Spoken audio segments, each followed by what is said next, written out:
Bihar assembly ఎన్నికల తొలి దశ పోలింగ్ రోజున రాష్ట్ర ఉప ముఖ్యమంత్రి బీజేపీ సీనియర్ నేత విజయ్ కుమార్ సిన్హాకు చేదు అనుభవం ఎదురైంది.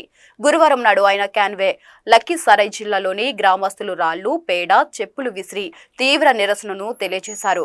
గుంతలతో నిండిన రోడ్లు, దీర్ఘకాలికంగా పరిష్కారం కాని పౌర సమస్యలపై విసిగిపోయిన ప్రజలు తమ ఆగ్రహాన్ని ఈ రూపంలో వ్యక్తం చేసినట్లు స్థానిక పోలీసు వర్గాలు వెల్లడించాయి. లక్కీసరాయ్ అసెంబ్లీ స్థానం నుంచి 3 సార్లు ఎమ్మెల్యేగా గెలిచి 4వసారి పోటీ చేస్తున్న విజయ్ కుమార్ సిన్హా పోలింగ్ సరళిని పరిశీలించడానికి కర్జోరి గ్రామంలోకి వచ్చారు. ఆయన రాకతో అప్పటికి ఆగ్రహంతో ఉన్న స్థానికులు ఒక్కసారిగా మర్దబాద్ అంటూ నినాదాలు చేస్తూ ఆయన క్యాన్వేని చుట్టుముట్టారు.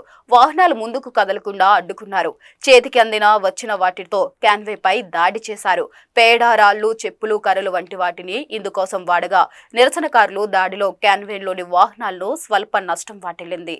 ప్రస్తుతం ఇందుకు సంబంధించిన వీడియోలు సోషల్ మీడియాలో తెగ వైరల్ అవుతున్నాయి. తనపై జరిగిన దాడి వెనుక రాజకీయ కోణం ఉందని డిప్యూటీ సీఎం విజయ్ కుమార్ సిన్హా తీవ్ర ఆరోపణలు చేశారు. నిరసనకారులను ప్రతిపక్ష రాష్ట్రీయ జనతా దళ్ పార్టీకి చెందిన గుండాలుగా ఆయన అభివర్ణించారు.